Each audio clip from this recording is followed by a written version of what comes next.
Siemens canteen for guests and employees. Munich, 1970.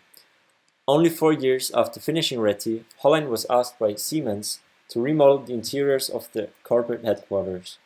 As part of this project, he also redesigned the canteen for guests and employees. While 2 rooms accommodated 15 to 20 tables, there are 9 rooms with only one dining table. The design was destroyed at an unknown point. This project can be considered as one by the horizontal Hollein, the Hollein of the well-tempered environment, of technology, of the interior. This Hollein is blatantly modern and pragmatic, a student of Mies, a fan of Loos. It is mostly in his exhibition design where this Hollein comes to light, celebrating technological advancement, industry products, artificial lighting, and didactic approaches. He sometimes confronts the archaic Hollein, assembling in simple displays allegories of columns, types of bread, hammers, and in this case, interiors. We would argue that this canteen of his could be regarded as more as an exhibition than just an interior decoration project. The windowless rooms arranged along a corridor might as well be in a museum, or a submarine, or a bunker. The dining capsules are furnished with different specific textures and objects, some citing various interior designs. The theme of each room is subtly announced by specifically clad doors. Room number 1 features an interior clad in Cipollino marble, famously used by Adolf Loos. Ventilation slots in the ceiling are covered with brass, as are the doors and the light fixtures. 8 executive chairs by Eero Saarinen surround a table. Room number 2, adjacent to room number 1, may be cites the now destroyed Four Seasons restaurant interior in New York by Philip Johnson, with a wood veneer similar to the one in the restaurant and Mies Bruno chairs in yellow under a gridded light fixture. A leather couch and armchair are placed in the opposing corner. In room number 5, the diagonally striped wall and ceiling in blue and white provide the background for a set of Eames DAL plastic armchairs. On the other wall, a picture of the Siemens main building replaces the view out of the window, which is blocked by blue curtains.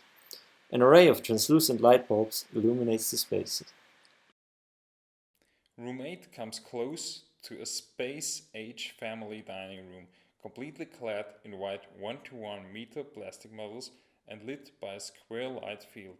The table can be expanded by folding out for triangle pieces. We could not identify the chairs. Room 9 again is clad in plastic models, here in orange-red. On 2 sides of a long table, 6 PK12 chairs by Paul Kjærholm oppose each other on both sides under a grid array of transparent light bulbs. In most publications, Hollein showed each room with a corresponding plan and section along a floor plan of the whole design. He lets photos speak about textures and atmospheres, while the plans and sections only focus on the geometry and the hidden technical installations. We like to think about in Hollein's oeuvre, this project represents one of his photodigital works, using material mostly as texture, placing furniture almost like downloaded 3D objects, relying only an artificial lighting for atmosphere. This techno-optimist and material surrealist approach is what led to our interpretation of these spaces as textbook examples or interior render scenes. A fictional camera placed outside the rooms looks at similar scenes as the known photographs.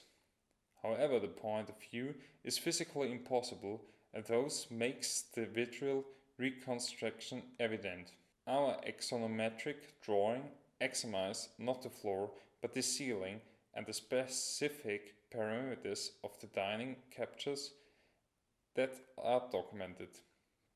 We decided to accept this incomplete necklace as a consequence of Hans Hollein's selective publishing of Franz Hubmann's photos.